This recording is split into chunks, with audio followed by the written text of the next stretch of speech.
tenemos ahora, en esta tercera edad, una humanidad refugiada bajo tierra.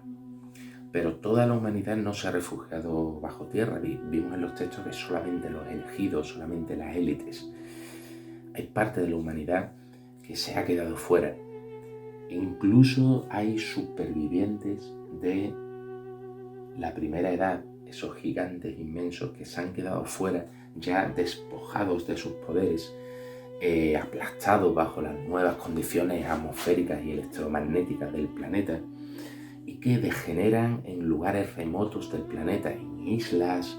Esos gigantes degenerados de la primera edad los encontramos en los mitos, cuando en el mito bíblico, por ejemplo, cuando dicen que allí había enormes gigantes y nosotros éramos a ellos como langostas, o en los mitos, por ejemplo, de Ulises, que se encuentra con el cíclope y lo mata. Son gigantes de la primera edad ya despojados, como digo, de sus poderes, que han degenerado y se han reproducido entre ellos, comen carne y son torpes, brutos y amorfos. Son los que encuentran los héroes de esta edad y los van exterminando poco a poco. Esa es lo que se ha quedado en la superficie, porque este cataclismo por fuego no afectó a todas las zonas del planeta por igual. Hubo zonas más afectadas y otras menos, y ahí pudieron sobrevivir no solamente gigantes, sino muchísimos de esas mutaciones y especies que se quedaron en la superficie, y que algunas de ellas han llegado hasta nuestra edad. También hubo guerras aquí, guerras muy potentes, muy poderosas, como vimos, con armas súper destructivas. Por lo tanto, hay zonas del planeta donde se ha encontrado una especie, por ejemplo, de cristalización de la arena del desierto, que los científicos dicen que eso se tuvo que provocar por una energía calorífica semejante a una bomba atómica. Tenemos restos, efectivamente, de esas guerras que describía el Ramayana con armas sobrenaturales, y tenemos también restos de esa radiación que estuvo pegando por fuego sobre la superficie de la Tierra, y que ha dejado en ocasiones podemos observar, y a lo mejor en algunos vídeos los observamos, esas rocas areniscas, por ejemplo, con una roca muy débil que tiene una capa como vitrificada. Puede ser producto de esa edad y nos podría dar una pista a la hora de fechar algunas obras culturales, algunas obras de origen antrópico, que tienen esas características que parece como que la superficie está quemada, cristalizada. Las podríamos fechar en esta segunda edad. Pero ahora estamos en la tercera, y esa vida que ha quedado en la superficie se ha desligado del conocimiento divino, porque el conocimiento divino se mantuvo y se ocultó bajo tierra, y toda esa población de seres de todo tipo que se han ocultado bajo tierra en Norteamérica, ayudados por los hombres hormigas, aquí en la cueva de los Tallos, en África, esa población sale a la superficie de nuevo. ¿Sale toda? No sale toda. Mucha se queda bajo tierra. De ahí, y siguen evolucionando ahí, bien porque las condiciones ambientales ya no son favorables para ellos, las condiciones ambientales electromagnéticas y atmosféricas no son favorables para especies como, por ejemplo, reptiloides, insectoides, enanos, los hombres hormigas, y siguen evolucionando bajo tierra. Y siguen hasta nuestros días allí, siguen haciendo esas ciudades intraterrenas, siguen comunicándose, siguen saliendo y entrando de forma astral hacia arriba. Aquí podríamos situar el fenómeno ovni. Tenemos, como digo, una parte de la población que se queda bajo tierra y sigue evolucionando allí. Tenemos en cuenta que sí, al estar bajo tierra no han reducido sus capacidades. Esos seres que siguen debajo de tierra hoy en día son muy superiores a nosotros, y eso también podría explicar muchas leyendas, podríamos decir, relacionadas ya con el tema de la ufología. que los gigantes de la primera generación, han quedado extintos o degenerados. Ahora se vuelve a repetir la historia y los gigantes de la segunda generación son nuestros dioses civilizadores. Y bajo el mando de estos gigantes de segunda generación, que son ahora nuestros dioses civilizadores, se empieza otra vez a reconstruir el planeta. Se empiezan sobre todo a reactivar esos puntos, esos lugares de poder, esos puntos de energía, cruce de líneas ley, porque hay que volver a activar las energías que hacen en última instancia que la Tierra sea productiva y sea pues generosa con lo que habita en su superficie.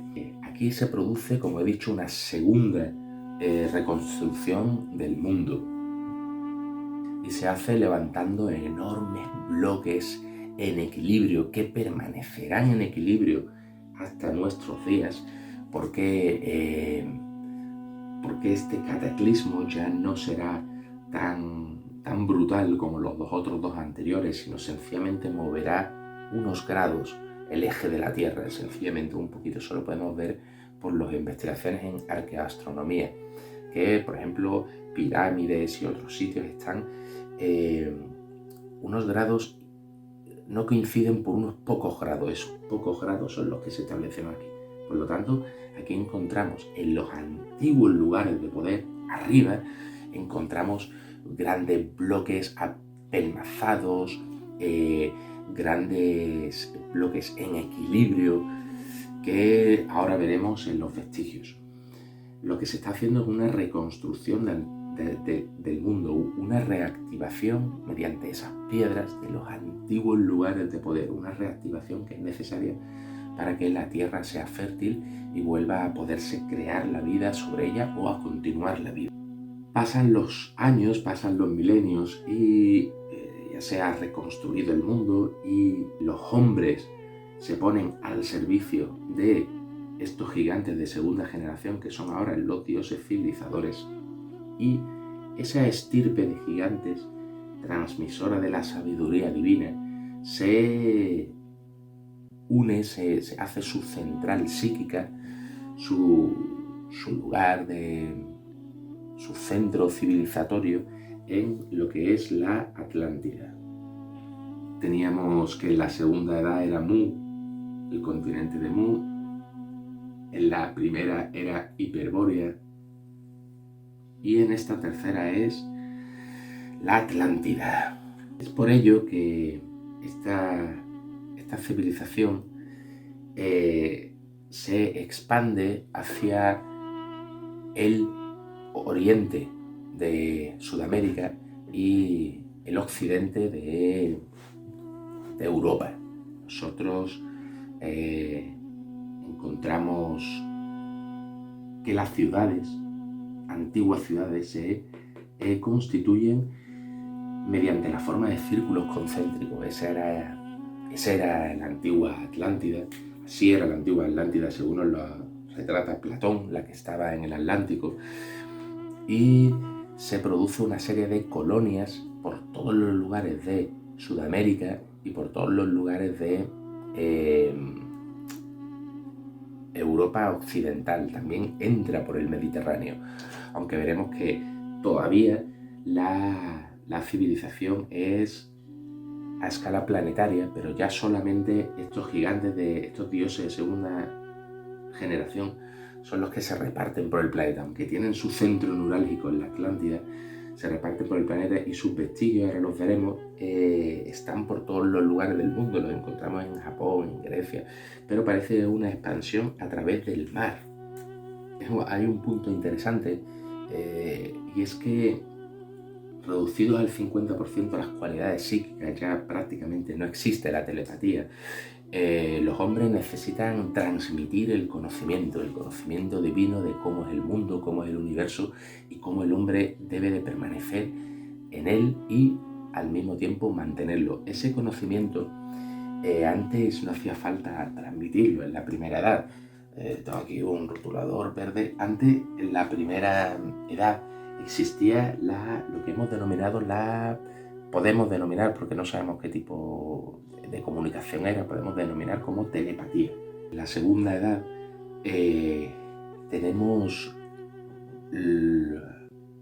tenemos la aparición del lenguaje articulado, dicen los textos. Aparece el lenguaje articulado, decían los mitos. Lo podemos poner. Y en esta tercera edad, que ya el hombre es... los gigantes son inferiores, se han repartido por el mundo. Estamos hablando de una civilización todavía a escala global, pero localizada en puntos, en ciudades, en centros urbanos. Y aquí ya aparece lo que serían los ideogramas, los pictogramas y los jeroglíficos.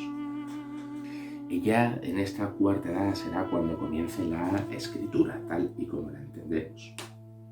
Ideogramas, pictogramas y jeroglíficos en un principio era un modo de transmisión del conocimiento para que no se perdiera, porque los hombres ya habían perdido las facultades de la telepatía, de todas sus facultades, ya necesitaban ponerlo por escrito para que aquellas canciones del corazón que decían los Hopi no se perdieran, ¿no? Aquel conocimiento ancestral. De tal manera que los primeros ideogramas, pictogramas, los jeroglíficos tienen muchas maneras de interpretarse y hacen referencia a un saber sagrado.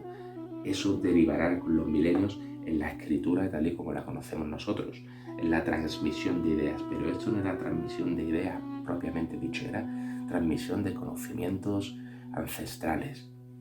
Aquí se produce lo que se denomina en esta tercera edad una reutilización de espacios sagrados que llegará hasta nuestros días. Esto es interesante y desde el punto de vista de la arqueología podría aportar mucha información el hecho de saber que ya se sabe que sobre un lugar especial, sobre un punto de poder, de energía planetaria, siempre fueron centros de rituales ancestrales, lugares de poder, templos abiertos o en el interior, pero sitios muy especiales que luego se irán reutilizando una y otra vez. Por lo tanto, tenemos que aquí se empieza a producir esa reutilización de espacios sagrados, refiriéndonos a los espacios sagrados que se habían creado en la segunda edad, los que estaban colocados y los que seguirán hasta nuestros días. Porque los de las primeros ya digo que se movieron y se produce esa reutilización de los espacios sagrados. Y surgen las primeras ciudades. Son ciudades ya más parecidas a los que entendemos nosotros, no como las de la segunda edad. Y son todas ellas, en principio, colonias de la Atlántida. Vemos, por ejemplo, sobre todo por donde esta cultura se expande. Vemos, por ejemplo, ese famoso documental de James Cameron, la reconstrucción que hace de la antigua Jaén, que son círculos concéntricos. Vemos que también se encontraron esos círculos en Huelva, bajo las marismas. Los vemos en África. Creo que se llama el ojo de Dios o algo así, o sea, que se ve desde el espacio, esas formas concéntricas. Cuando África, claro, en esta edad era un paraíso, en la zona tropical, en esta edad todavía mucho más ancha, antes de que se secaran y se convirtieran en desiertos, grandes zonas del planeta. Entonces tenemos las primeras ciudades atlantes que son colonias. Y respecto a la tecnología, está esta tecnología de la primera y la segunda edad que sigue evolucionando bajo tierra en esas ciudades intraterrenas. Son todas esas especies que se quedaron bajo tierra. Y tenemos otra tecnología que es la que se desarrolla sobre la superficie del planeta, que con el transcurso de los milenios se va transformando ya en una arquitectura que nosotros podemos reconocer. Son esos pilares, esos sillares poliédricos de la cultura pre-inca. Pues dicen que son incas, pero se ve perfectamente en todos los lugares del planeta, se ven perfectamente dos estratos. Uno más abajo, inmensos, poliédricos y que podemos encontrar por todos los lugares del planeta. Lo encontramos también en Japón, en Grecia, en todos los lugares del planeta, en Sudamérica, Machu Picchu. Allí se llama Inca, pero en verdad era pre-Inca, eran de esas culturas, los incas aparecen aquí, eran esas culturas de esos seres que podríamos denominar atlantes, esos gigantes de tercera ya generación. Son los hijos de los gigantes de la segunda generación que están a la orden todavía de esos gigantes. Crean esas ciudades, podemos encontrar sus vestigios, ya aquí pues, hay muchísimos vestigios de todo lo que digo, tanto culturales como arqueológicos. Pero sería conveniente situarlos bien. Ahí se puede encontrar perfectamente, por ejemplo, en Tiahuanaco, que hay menires sobre los que se han creado esos muros tan perfectos. Es decir, tenemos esos menires que se crean al principio, tenemos esa reutilización de espacios sagrados, esos menires, luego esas estructuras tan perfectas y luego ya otro tipo de estructuras que son de la cuarta edad. Y aquí el caso paradigmático son los incas. En Perú puedes ver perfectamente que la cultura inca, lo más perfecto está abajo y luego arriba es lo realmente hecho por los incas, que es mucho más imperfecto. Vemos que han reconstruido. Viracocha era el reconstructor, es una de las traducciones de su nombre. Viracocha reconstruye, no construye. Ahí estaríamos en un matiz muy interesante, que es un misterio para la arqueología. ¿Cómo puede ser que lo anterior es más perfecto que lo nuevo? Pues es porque fue hecho por seres más perfectos y esos lugares se reutilizan en la cuarta edad. Tenemos la historia del arte de Egipto, es la historia de una involución. Mientras más atrás nos vamos, mientras más al interior o más profundo de las pirámides nos vamos, más perfecto es. Keops,Khafre y Miquelino son las más perfectas y también son una de las más antiguas. Lo que se hace luego es más imperfecto. Lo que está en el interior de las pirámides es más perfecto que luego lo que hay por fuera, porque son reconstrucciones. Tenemos que la tecnología de la segunda edad sigue evolucionando bajo tierra en esas ciudades intraterrenas, por esos túneles y entrando y saliendo por los volcanes, quizá, no lo sabemos. Y en la superficie aparece una nueva tecnología, siguen los bimanas, siguen las naves espaciales, siguen la tecnología de cortar la piedra, prácticamente parece, para nosotros de una forma desconocida, pero prácticamente parece hecha a láser, esos sillares poliédricos, en fin, una tecnología muy superior a la nuestra, pero ya comprensible, ya lo podemos ver, no es como esta, que queda difuminada con el paisaje. Esta tecnología la podemos ver, la podemos reconocer y podemos decir, eso lo ha hecho el hombre y además lo ha hecho de una forma, con una tecnología muy superior a la nuestra. Se forman guerras, los textos nos hablan de que los hombres de la edad de bronce eran hombres belicosos y efectivamente son las guerras, que son esas grandes epopeyas, la guerra de Troya, en Norteamérica los indios, esos recuerdos de los indios que luchan contra los gigantes pelirrojos, esa guerra, la guerra de los griegos contra los atlantes, que se da por aquí más o menos, entre el final de la tercera edad y el inicio de la cuarta. Los griegos luchan contra los atlantes. Eso ya sería después. Tenemos esas guerras, esas grandes epopeyas. Tenemos, como digo, una tecnología superior, pero ya parecida a la nuestra. El corte perfecto y también de las naves espaciales siguen los bimanas. En América se habla de los escudos voladores. Son ovnis y toda una serie que se mueven por la superficie, toda una serie de tecnologías que se mueven por la superficie y que se utilizan para fines también bélicos, como los textos nos dicen. Por lo tanto, tenemos esos gigantes de primera generación extintos, degenerados, gigantes de segunda generación, que son nuestros dioses civilizadores y que irán desapareciendo poco a poco. Y tenemos que los gigantes de tercera generación tienen su centro en la Atlántida. Estos serían gigantes de tercera generación. Hemos dicho que esa Atlántida se esparce por todo el mundo y crea colonias. Aquí, por ejemplo, Tartessos. Tartessos era una colonia atlante y Gerión era uno de esos atlantes. Estamos hablando de gigantes que son el doble que nosotros. Vemos aquí la diferencia, son el doble de grande que nosotros, el doble de que viven más. Aquí encontramos esos seres, esos hombres prediluvianos que viven aproximadamente 1000 años.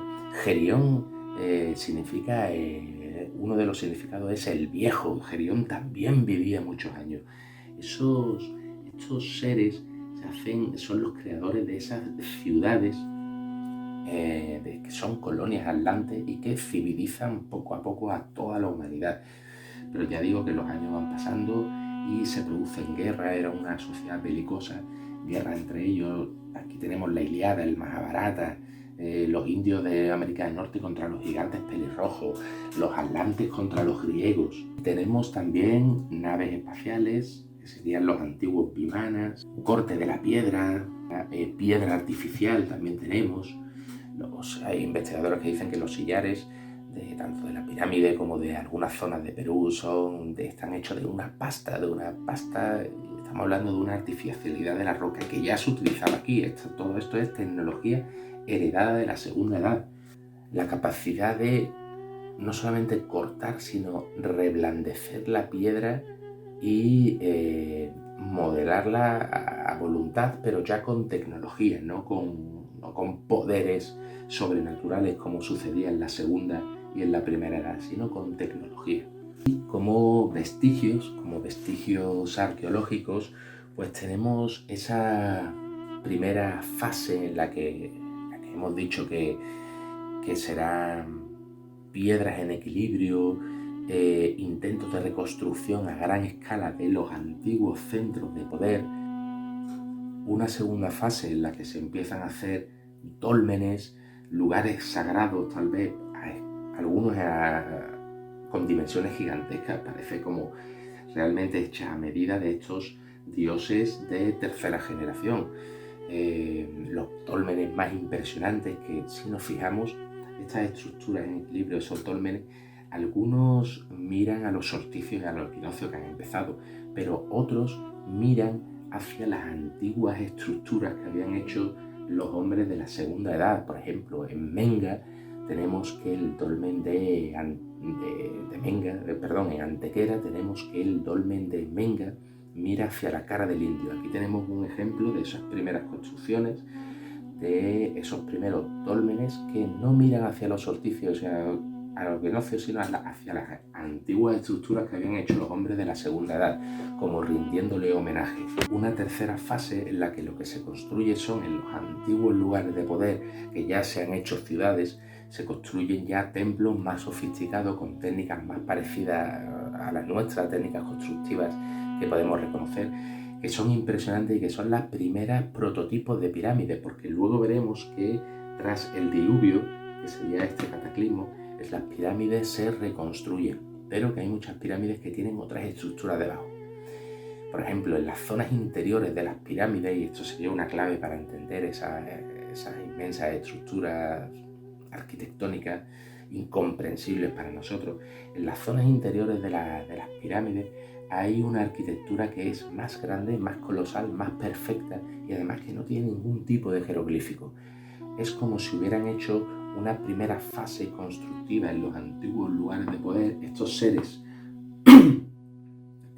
de tercera generación que vienen bajo las ordenanzas de los de la segunda, con unos conocimientos, y luego eso se hubiera ido reconstruyendo y al final hubieran acabado convirtiéndose en pirámides. De hecho, debajo de las pirámides tenemos los sarefeum, los famosos sarcófagos de Saqqara, que son impresionantes y nadie sabe cómo han llegado allí. Estamos hablando de esta tecnología. Luego ya sí se harán las pirámides, etcétera, pero en un primer momento se hacen esos prototipos de pirámides que no sabemos qué forma tenían, esos primeros centros de culto, que por supuesto no eran tumbas, eran lugares para seguir comunicándose con los dioses y para seguir favoreciendo lo que es la vida. Eran los primeros cultos religiosos tal y como lo entendemos ya nosotros. El hecho de poder comunicarse directamente con los dioses mediante una serie de rituales. Podríamos alargarnos muchísimo sobre esta edad, pero no es la intención de este vídeo, sino sería eterno, porque hasta aquí llegan muchísimos mitos, muchísimos vestigios que no tienen explicación, que resultan ser un misterio tanto en antropología como en arqueología, pero que dentro de este esquema cronológico, dentro de este mito de las 4 edades, cobrarían todo el sentido. Por ejemplo, de ahí tenemos aquella famosa frase de la Biblia: y aún había gigantes sobre la tierra cuando los hijos de los dioses se unieron con las hijas de los hombres y éstas le dieron hijos. Esos son los héroes antiguos, esos son los héroes de la antigüedad. Esa famosa frase te está describiendo perfectamente esta edad. Aún había gigantes sobre la tierra, son los antiguos gigantes de la segunda, incluso esos gigantes ya degenerados de la primera sobre la tierra, cuando los hijos de los dioses, hemos dicho que los dioses aquí son los hombres de la segunda, y cuando esta tercera generación de gigantes que hemos llamado Atlantes, los hijos de los dioses, se unieron a las hijas de los hombres, es decir, los gigantes de tercera generación se reproducen con el hombre actual, con nuestras mujeres, y le dieron hijos. Esos son los héroes de la antigüedad, y surge una hibridación entre estos seres, estos gigantes de tercera generación, unidos, que son los hijos de los dioses, unidos a las hijas de los hombres, y aparecen todos los héroes de la antigüedad. ¿Quién? Hércules, Aquiles, Prometeo, todos aquellos seres que eran humanos, pero muy superiores a nosotros. También podríamos entender que,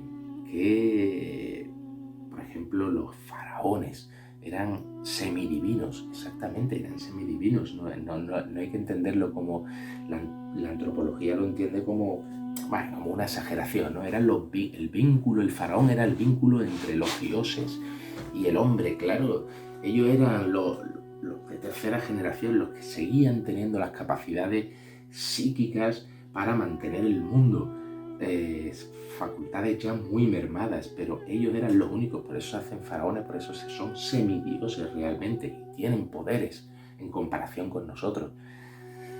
También podríamos entender, por ejemplo, el colosalismo, el gigantismo en la historia del arte, que siempre nos han dicho que se representaban grandes porque representaba el estatus social. Así representaban el estatus social, representándolos más grandes. Eso, para empezar, es una contradicción, porque encontramos representaciones de gigantes siendo esclavos, gigantes trabajando, gigantes llevando amarrados. Entonces, esto primero es erróneo, y segundo, dentro de este contexto estamos hablando de que ese gigantismo, ese colosalismo, estamos hablando de que es una representación realista de los seres que eran los dioses de aquellas edades. Los hombres conocían a aquellos dioses, y en el principio de la humanidad se sabía que en el principio de nuestra época todavía lo sabíamos, todavía les rendíamos culto a los buenos gigantes del pasado. Podríamos entender también una serie de leyendas de incluso en el norte de España, esos seres un poco más grandes que nosotros, que surgen de la tierra, salen de la tierra y hacen las cosas. Esos son los seres que se han quedado bajo tierra en este momento. También tenemos a los dioses que civilizan. Oanes, ese dios que sale del agua y civiliza a los hombres. Estamos hablando de que Oanes era uno de estos, uno de los hombres pez que se crearon, o que se adaptó al agua. Y estos son los dioses civilizadores de esta edad.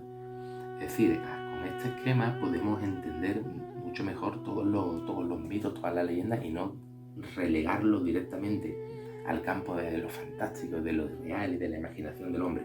Sobre todo porque coinciden en todo. Sería tachar de estúpido a toda la humanidad, a toda la historia. No, todos han sido unos imaginativos, tontos y brutos hasta que llegaba aquí el siglo XVII y trajo la ciencia. De ahí para atrás todos son tontos. No podemos despreciar de esa manera el mito. No podemos no darnos cuenta de que existe una parte de verdad en todas esas leyendas que se repiten por todos los lugares del planeta. Aquella otra frase de la Biblia, y íbamos por allí y vimos gigantes y nosotros éramos a ellos como langostas.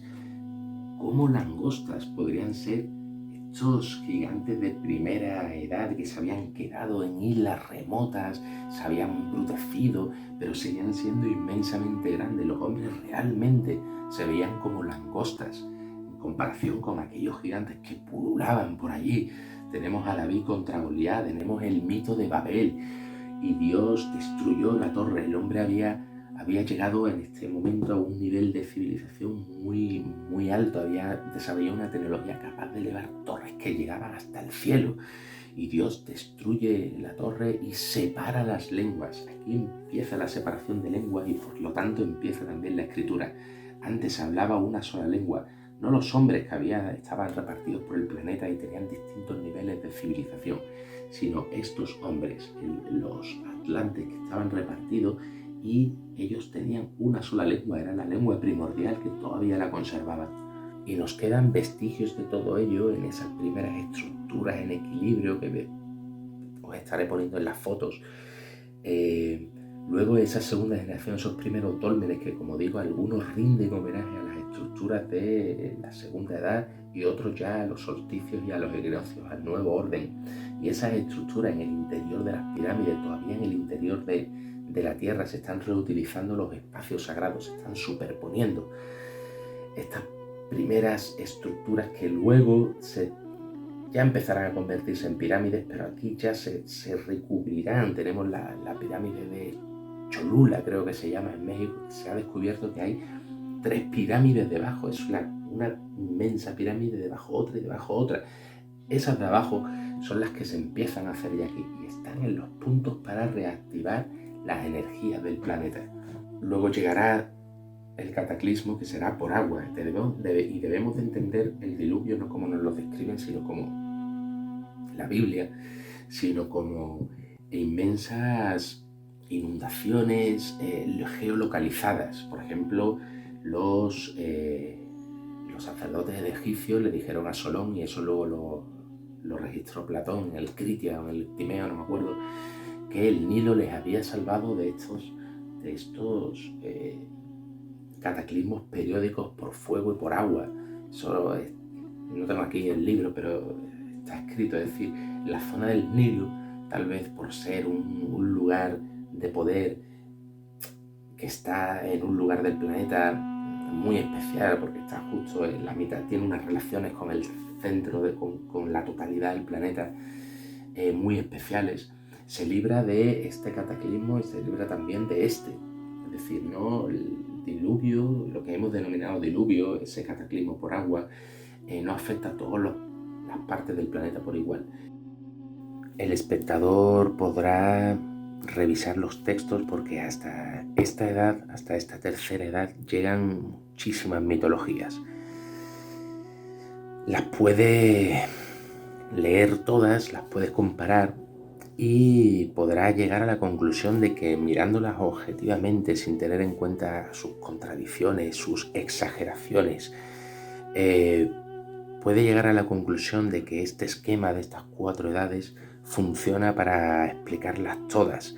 Es un arduo esfuerzo que hay que hacer, pero que nos da todas las pistas y podemos unir un poco todas esas piezas del puzzle para hacer ese mapa de la historia y entonces nos daremos cuenta de que este mito al menos funciona como una teoría. Estas contradicciones son múltiples. Hasta aquí, hasta esta tercera edad, llegan perfectamente las cronologías predinásticas de los egipcios, la cronología bíblica, la cronología de los sumerios. Mirad, por ejemplo, ese tipo de contradicciones como se ve en Heródoto. Heródoto llega aquí en su libro 2 de historia, llega a Egipto ya cuando la civilización está ya en su máximo grado de decadencia. Ya habían reinado allí los dioses y también los semidioses, y ahora estaban solamente los sacerdotes, así se lo explican. Los sacerdotes, en suma, me hicieron ver que todos aquellos a quienes pertenecían las estatuas eran simplemente hombres y que estaban bien lejos de ser dioses. Sin embargo, con anterioridad, a los hombres que reinaron fueron dioses, decían, quienes imperaron en Egipto conviviendo con los humanos, y siempre era uno de ellos el que detentaba el poder. El último que reinó en el país fue Horus, hijo de Osiris, a quien los griegos denominan Apolo. Él fue, tras deponer a Tifón, el último dios que reinó Egipto. Y dice, Osiris en lengua griega es, por cierto, Dionisio. Entre los griegos, por otra parte, se considera que los dioses más recientes son Heracles, Dionisio y Pan. Entre los egipcios, en cambio, Pan pasa por ser muy antiguo y un miembro de los 8 dioses a quienes llaman los primeros. Podría ser Pan uno de los hombres de la segunda edad, que serían los primeros dioses que ya estaban por las tierras de Egipto. Heracles, por su parte, pertenece al segundo grupo. Heracles sería entonces un hombre de la tercera edad, que recibe el nombre de los 12 dioses, mientras que Dionisio pertenece al tercero, es decir, el tercer grupo, ya a la cuarta edad. Si seguimos leyendo, vemos que entre Pan y Heracles no se sabe cuánto hay, pero se dice que hay mucho tiempo. Claro, la segunda edad es mucho más larga que la tercera, y la tercera es mucho más larga que la cuarta. Entre Heracles y Dioniso hay 17.000 años, y entre Dionisio y Amasis hay 15.000. Y entre los mayas también la tercera creación, la tercera edad, son los hombres de palo, dicen, de madera. Eran unos hombres que tampoco adoraban correctamente a los dioses y por eso los exterminan.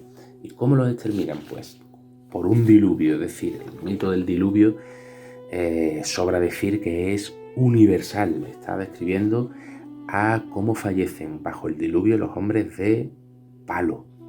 Enseguida fueron aniquilados, destruidos y deshechos los muñecos de palo y recibieron muerte. Una inundación fue producida por el corazón del cielo, un gran diluvio se formó, que cayó sobre las cabezas de los muñecos de palo. Hesíodo, en su obra Trabajos y Días, nos habla de esta tercera edad que se denomina en Grecia de bronce, una tercera estirpe de hombres. De voz articulada creó Zeus Padre, de voz articulada. En nada semejante a la de plata, surgida del fresno terrible y vigorosa, solo estaban interesados por las luctuosas obras de Ares, es decir, por la guerra, y por actos de soberbia. No comían pan, sino que tenían un aguerrido corazón de metal. También estos, víctimas de sus propias manos, marcharon a la vasta mansión del cruento Hades. Es decir, está hablando de que en la tercera edad se produjo una serie de guerras brutales. Sin embargo, era el arte de la guerra. Era un arte que Ovidio lo describe de una manera un poco más diferente. La tercera, después de esta, fue la edad de bronce. Estamos en la edad de bronce, en la tercera. De índole más violenta y más proclive al uso de las salvajes armas. Pero sin llegar a la depravación, nos dice Ovidio. Es decir, aquellos hombres sí eran guerras, pero eran guerras que todavía los hombres aún seguían siendo conscientes de que sus actos influencian el mundo, por lo tanto mantenían ese dharma. Eso también lo vemos en la India, en las epopeyas de la India, en el Mahabharata. Los hombres es el noble arte de la guerra, es decir, hay unas reglas, hay unas pautas. Oye, cuidado, sabemos que nuestros actos influencian en el cosmos, porque aquellos hombres estaban más conectados con él. Entonces es un tipo de guerra más podríamos decir, más en armonía con el espíritu humano y con el universo. En África, los Hadza, a la tercera edad, los hombres que habitan en la tercera edad se llaman los Amaquabe. Y dice que son más pequeños que sus antepasados, es decir, aquí estamos viendo la reducción progresiva de tamaño que hay a lo largo de las 4 edades. Inventan el arco y la flecha. Mirad qué coincidencia con esos otros mitos que son que te habla de una edad belicosa, ¿no?, del ser humano. Contacta con otros pueblos que no se dedican a la recolección, con los que comercializan por hierro, conectan con los que comercializan por hierro. Podríamos situar la edad del hierro efectivamente en esta, o sea, el uso del hierro, y además de un hierro muy endurecido, muy bien, porque se trabajaban métodos alquímicos todavía. Podríamos remontar el uso del hierro a esta tercera edad.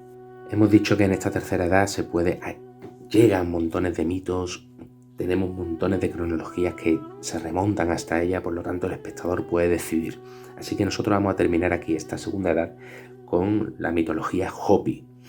Los Hopi aislados en América del Norte, y dicen y retratan exactamente todo lo que nosotros hemos estado diciendo.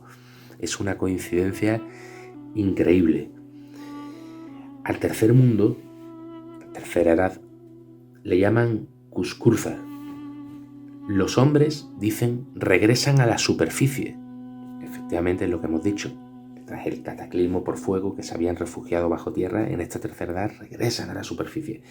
Se multiplican muy deprisa y crean grandes núcleos y toda una civilización. Hemos dicho también que se reproducen y crean, empiezan los grandes núcleos urbanos. Se olvidan del plan divino.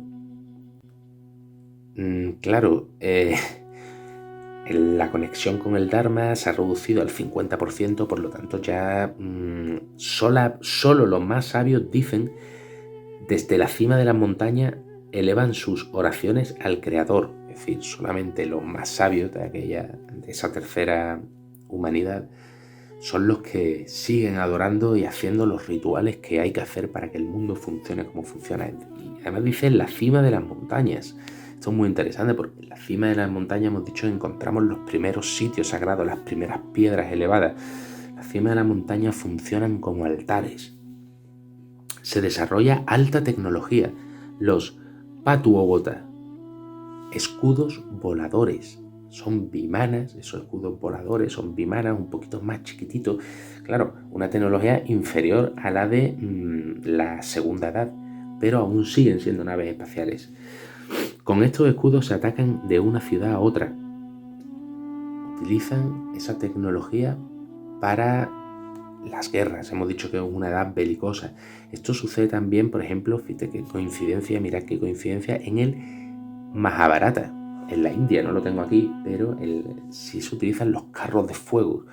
Y en esos carros de fuego, o en esos carros, aparatos volantes sobrenaturales, lo utilizan para esa guerra que implicará el final de la siguiente edad.